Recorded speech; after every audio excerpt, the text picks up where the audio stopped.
Student, Hindi की कक्षा में आज पुनः आपका स्वागत है। आज स्टूडेंट हम हिंदी व्याकरण कक्षा 10 का अध्ययन करेंगे। स्टूडेंट, किसी भी परीक्षा को पास करने के लिए हमें सबसे पहले उसका पाठ्यक्रम पता होना चाहिए, क्योंकि पाठ्यक्रम के द्वारा ही हम एग्जाम की अच्छी रणनीति तैयार कर सकते हैं। और जब हमारे पास अच्छी योजना होगी, अच्छी रणनीति होगी, तभी हम किसी भी परीक्षा में अच्छे अंक ला करके उसे पास कर सकते हैं। तो कक्षा 10 के विद्यार्थियों के लिए सबसे पहले पाठ्यक्रम को समझना बहुत आवश्यक होता है, क्योंकि जिन विद्यार्थियों को पाठ्यक्रम का ही पता नहीं होता वो अच्छी तैयारी नहीं कर सकते, वह अच्छे अंक नहीं ला सकते। इसलिए अच्छे अंक लाने के लिए, अच्छी तैयारी करने के लिए हमें पाठ्यक्रम पता होना चाहिए। तो एक बार स्टूडेंट हम पाठ्यक्रम का अध्ययन करेंगे और उसके बाद में कक्षा 10 हिंदी के एग्जाम के लिए एक बेहतर रणनीति, एक बेहतर योजना, एक बेहतर प्लानिंग के साथ तैयारी स्टार्ट करेंगे। तो स्टूडेंट, यहाँ देखेंगे हम विषय हिंदी व्याकरण पाठ्यक्रम, इंग्लिश में सिलेबस बोलते हैं, कक्षा 10 का अध्ययन आज हम प्रारंभ करते हैं इशूड बाय सीबीएसई। तो सीबीएसई ने पाठ्यक्रम को किस तरीके से निर्धारित किया है और किस तरीके से हमारा पेपर बनेगा, किस तरीके से पेपर में प्रश्न होंगे और वह प्रश्न कितने मार्क्स के होंगे, कौन सी पुस्तक महत्वपूर्ण है, किस पुस्तक का अध्ययन ज़्यादा किया जाए, किस पुस्तक पर ध्यान ज़्यादा दिया जाए, ये हम पाठ्यक्रम के माध्यम से समझें। स्टूडेंट, देखेंगे यहाँ पर 50 अंक का हमारा व्याकरण पोर्शन होगा। व्याकरण हमारी 10th के पेपर में 50 नंबर की आएगी। 50 नंबर के प्रश्न व्याकरण पर आधारित होंगे। इसलिए हमारा पोर्शन ये व्याकरण वाला अति महत्वपूर्ण है और इस महत्वपूर्ण पोर्शन को हम बहुत ध्यान से अध्ययन करेंगे। और जो विद्यार्थी इसका ध्यान से अध्ययन करते हैं वही विद्यार्थी हिंदी में अच्छे अंक ला सकते हैं। तो स्टूडेंट, वीडियो को ज़्यादा से ज़्यादा ग्रुपों में शेयर करें और लाइक करें, जिससे कि वीडियो बनाने के लिए हमें ऊर्जा मिलती रहे। तो देखते हैं स्टूडेंट, यहाँ पर विषय वस्तु का मतलब होता है कि किस किस चैप्टर से क्या क्या आएगा। तो सबसे पहले हम व्याकरण की चर्चा करते हैं। तो व्याकरण में पहला हमारा प्रश्न होगा अपठित गद्यांश। यहाँ 2 टाइप के प्रश्न होंगे, एक तो गद्यांश पर आधारित और एक काव्यांश पर आधारित। तो एक हमारा अपठित गद्यांश होगा जो 100 से 150 शब्दों में लिखा होगा और इससे हमारे 2 क्वेश्चन 1-1 नंबर के पूछे जाएंगे और 3 क्वेश्चन 2-2 नंबर के पूछे जाएंगे। तो ये हमारे 6 और 2 8 मार्क्स का हमारा अपठित पोर्शन से आए।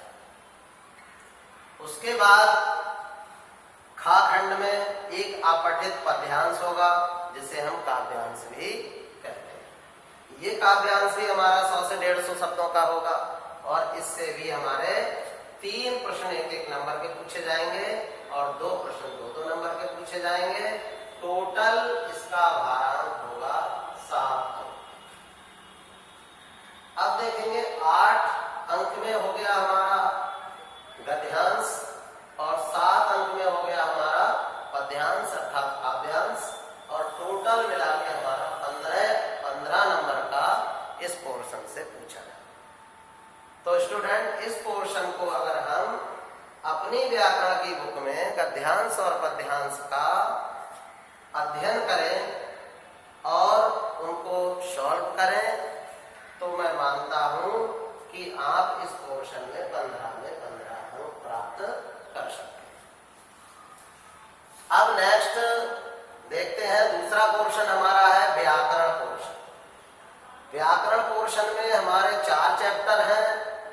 इन 4 चैप्टरों में सबसे पहला चैप्टर है हमारा रचना के आधार पर वाक्य। रचना के आधार पर वाक्य भेद होते हैं स्टूडेंट। अर्थ के आधार पर वाक्यों के भेद आप क्लास 9th में पढ़ चुके हैं, लेकिन रचना के आधार पर वाक्य भेद हम क्लास 10th में पढ़ेंगे। तो रचना के आधार पर वाक्य भेद आपने पिछली कक्षाओं में भी पढ़े होंगे, जिसमें सरल वाक्य, संयुक्त वाक्य और मिश्र वाक्य 3 टाइप के वाक्य होते हैं, और ये वाक्य हमारे 3 नंबर में पूछे जाएंगे, जो कि वाक्यों पर आधारित होंगे। उसके बाद दूसरा चैप्टर हमारा होगा वाच्य से। अब वाच्य हमारे कितने टाइप के होते हैं? तो एक कर्तवाच्य, एक कर्मवाच्य, एक भाववाच्य। 3 ही वाच्य हमें याद करने हैं, और तीनों वाच्यों पर आधारित हमारे 4 नंबर के प्रश्न पूछे जाएंगे, जो कि अति महत्वपूर्ण है। उसके बाद नेक्स्ट चैप्टर होगा हमारा पदी परिचय। पद परिचय का मतलब होता है किसी सेंटेंस में जो शब्द लिखे होते हैं, उन शब्दों को हम, वाक्य में लिखे शब्दों को हम शब्द नहीं कहते हैं, बल्कि उन्हें हम पद कहते हैं। और वो पद का इंट्रोडक्शन देना, पद का हमें परिचय देना, ये पद परिचय कहलाता है। जैसे कोई सेंटेंस है हमारा, राम घर जाता है, तो उसमें राम क्या है, संज्ञा है या सर्वनाम है? घर क्या है, संज्ञा है, सर्वनाम है? जाता है क्रिया है, कौन सी क्रिया है, सकर्मक है, अकर्मक है? ये सारी जानकारी, ये सारी इंफॉर्मेशन, सारा परिचय देना, ये पद परिचय के अंतर्गत आता है। और इस टाइप के हमसे 4 अंक के क्वेश्चन पूछे जाएंगे। नेक्स्ट टॉपिक है हमारा रस। रस क्या है? रस को आप जानते होंगे। रस का मतलब, काव्य में रस का अर्थ हम आनंद से लगाते हैं। कविता को पढ़ने में, सुनने में, हमारे हृदय में जो आनंद की अनुभूति होती है, उसको भी हम रस कहते हैं। तो ये रस से संबंधित, जैसे हमारा करुण रस हो गया, वीर रस हो गया, श्रृंगार रस हो गया, अद्भुत रस हो गया, वात्सल्य रस हो गया, ये विभत्स रस हो गया, ये बहुत सारे रस आपके भरत मुनि ने अपने नाट्य शास्त्र में 9 रसों की संख्या बताई है। वैसे कुल रसों की संख्या 11 होती है, लेकिन जिसमें भक्ति रस और वात्सल्य रस को रस नहीं माना गया है, तो हमारे 9 रस होते हैं। तो 9 रसों का हमें अध्ययन करना है, और उनसे हमारे 4 नंबर के प्रश्न पूछे जाएंगे, जो एग्जाम के लिए बहुत महत्वपूर्ण है। स्टूडेंट, रस वाला पोर्शन बहुत ही इंपॉर्टेंट है। उसके बाद तीसरा हमारा क्रमांक आता है लेखन पोर्शन। अब लेखन पोर्शन पे हम देखते हैं कि 3 विषयों में से किसी एक विषय पर आधारित एक निबंध आपको लिखना है। पेपर में आपको 3 बिंदु दिए होंगे, 3 सब्जेक्ट दिए होंगे, 3 विषय दिए होंगे। उन 3 विषयों में से किसी एक विषय को आपको सिलेक्ट करना है, चुनना है, और उस विषय के आधारित बिंदुओं के आधार पर आपको निबंध लिखना है, जो आपसे 10 नंबर का पूछा जाए, जो एग्जाम में 10 नंबर का आएगा। और ये निबंध लिखना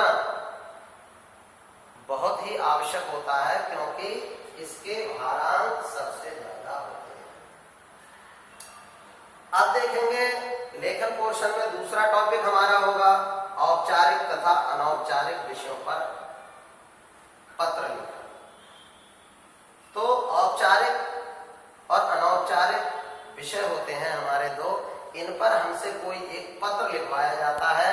पेपर में उस पत्र का टॉपिक दिया होता है कि तुम्हें किसके लिए पत्र लिखना है। उस आधार पर हमें एक पत्र लिखना होता है। औपचारिक पत्र होता क्या है, अनौपचारिक पत्र होता क्या है, ये हमें पता होना चाहिए। औपचारिक पत्र वो होते हैं जिन्हें हम कार्यालयी पत्र कहते हैं। अनौपचारिक पत्र वो होते हैं जो हमारे व्यक्तिगत पत्र होते हैं।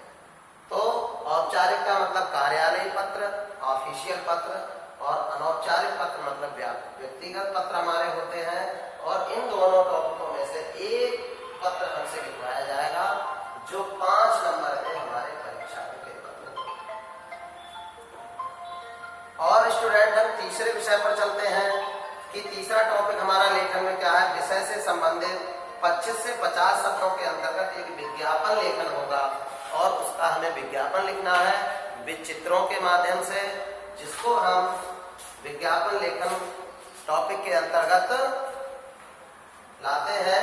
अब ये जो विज्ञापन लेखन होगा ये हमारा 5 अंक का होगा और 5 अंक हम ये विज्ञापन लिख करके प्राप्त कर सकते हैं। नेक्स्ट हमारा टॉपिक है पाठ्य पुस्तक।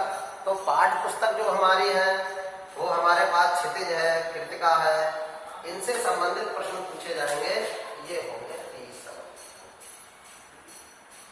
तो स्टूडेंट देखिए कि 15 नंबर में अपठित पोर्शन हो गया, 15 नंबर में व्याकरण पोर्शन हो गया, 20 नंबर में हमारा लेखन पोर्शन हो गया। अब 15, 15, 30 और 20, 50, तो 50 नंबर में आपकी व्याकरण हो गया। अब 30 नंबर में हमारी पाठ्य पुस्तक हो गई, क्षितिज और कृतिका, इससे संबंधित प्रश्न हमसे 30 नंबर के पूछे जाएंगे। तो 50 और 30 कितने हो गए? 80। तो 80 मार्क्स का पेपर हमारा एग्जाम में बनेगा, जिसके हमें आंसर देंगे। अब बचते हैं हमारे 20 नंबर। तो 20 नंबर का क्या है ये देखेंगे। विद्यालय आधारित मूल्यांकन, कि विद्यालय में आपका मूल्यांकन होगा और विद्यालय आपको 20 नंबर का सब्जेक्ट देगा। तो ये विद्यालय किस आधार पर आपको 20 नंबर देगा, इसके लिए आपका विद्यालय मूल्यांकन करेगा। मूल्यांकन में क्या क्या चीजें मूल्यांकित करता है स्कूल, तो जैसे आपकी उपस्थिति कितने % रही, आपका वर्क कैसा रहा, आपकी सब्जेक्ट में परफॉर्मेंस कैसी रही, आपकी कक्षा में परफॉर्मेंस कैसी रही, आप कितने एक्टिव रहे पढ़ाई के लिए, इन सब चीजों को ध्यान में रखते हुए 20 मार्क्स का मूल्यांकन स्कूल आपका करता है। तो 80 का आपका पेपर बनेगा और 20 का आपका स्कूल से असेसमेंट होगा और ये 100 मार्क्स आपके पूरे होंगे। तो स्टूडेंट इस सिलेबस को आप रट लीजिए, बिल्कुल अपनी नोटबुक में इसको लिख लीजिए और इसका बार बार अध्ययन करिए। और ये आप याद रखिए कि हमारे किस पोर्शन से कितने नंबर के प्रश्न परीक्षा में पूछे जाएंगे। उसी तरीके से आपको एक रणनीति बनानी है, एक योजना बनानी है परीक्षा के लिए। जब आपकी रणनीति और योजना अच्छी होगी तो आप अच्छे अंक परीक्षा में प्राप्त कर सकते हैं। आपको अच्छे अंक लाने से कोई नहीं रोक सकता। तो स्टूडेंट एक बार देखेंगे पुनः कि गद्यांश और पद्यांश पर आधारित हमारे प्रश्न होंगे 15 अंक के, गद्यांश से 8 और पद्यांश से 7 और टोटल मिलाकर के 15।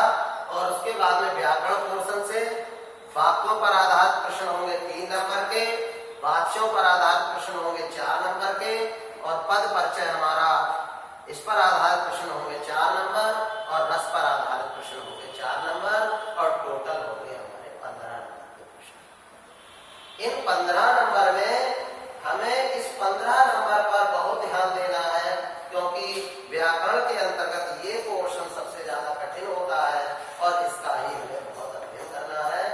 उसके बाद में 15 नंबर हमारा अपठित होता है। तो अपठित का मतलब होता है बिना पढ़ा लिखा। तो इसका हमें केवल अभ्यास करना है, जिससे कि हम अपठित पोर्शन को अच्छे ढंग से कर सकें। अब देखते हैं हम लेखन वाला पोर्शन भी हमारा इंपॉर्टेंट है, क्योंकि ये 20 मार्क्स का है।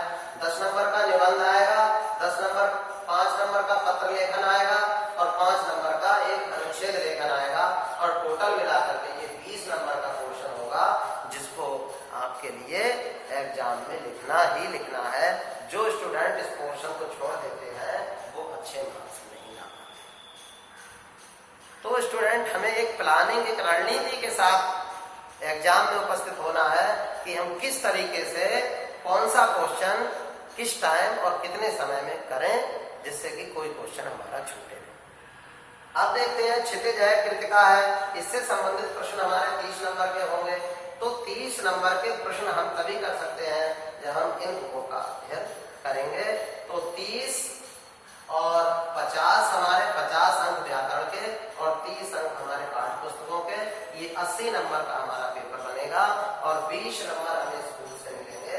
तो स्टूडेंट हमें स्कूल से भी लिंक रखना है, स्कूल के रूल्सों का पूरी तरीके से पालन करना है, नहीं तो स्कूल असेसमेंट के नंबर हमें कम मिलेंगे, पूरे नंबर हम नहीं ले सकते। क्योंकि पूरे नंबर लेने के लिए हमें स्कूल की हर एक गतिविधि को फॉलो करना होता है। इसी के साथ वीडियो को बहुत बहुत शेयर करें और लाइक करें स्टूडेंट। वीडियो देखने के लिए बहुत बहुत धन्यवाद। आपका दिन शुभ हो। अगले दिन नेक्स्ट वीडियो में पुनः उपस्थित होंगे नेक्स्ट टॉपिक के साथ। तब तक के लिए धन्यवाद।